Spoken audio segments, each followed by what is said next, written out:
আবার দেখি। আবার তো অলরেডি আমরা ওপেনিং করে ফেলেছি। আচ্ছা, তো মেনলি আজকে আমরা রয়েছি দার্জিলিং এ, সারা ওয়েস্ট একদম। বেঙ্গল না সারা ভারতবর্ষের বাইরেও চলে গেছে সে খবর। সব জানে সব যে আমরা জানে। কোথায় আছি। তো মেনলি আমাদের রাত্রের খাবারটা এখন ওপেনিং হচ্ছে। আমাদের এক ফলোয়ার ফোন করে রিকমেন্ড করেছিল যে মহাকাল রেস্টুরেন্ট থেকে একবার খেয়ে দেখো তোমরা। তো মহাকাল রেস্টুরেন্ট থেকে চিকেন থালি আর সাথে মটন থালি দুটোই নিয়ে এসেছি। আমাকে এক দাদা ফোন করেছিল, বললো যে ওখান থেকে নাও। তো কি কি দিয়েছে আমি প্রথমে বলছি।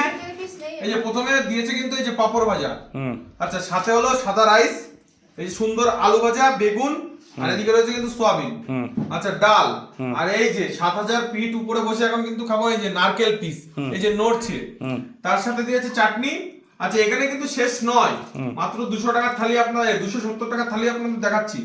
লেবু, পেঁয়াজ, কাঁচা লঙ্কা, এখানেও শেষ না, সাথে রয়েছে এই যে কালো জাম, কালো জাম, এখানেও শেষ না, পাঁচ পাঁচ মুখশুদ্ধি যারে বলে।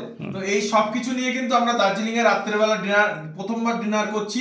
তো অবশ্যই ভালো লাগলে একটা লাইক করে যাবেন। আর এত সুন্দর খাবার প্রোভাইড করেছে মহাকাল রেস্টুরেন্ট, মাত্র 270 টাকার। এখানে অনেক এক্সপেন্সিভ, তো তার সত্ত্বেও এই টাকার মধ্যে আমরা এত সুন্দর খাবার পেয়েছি।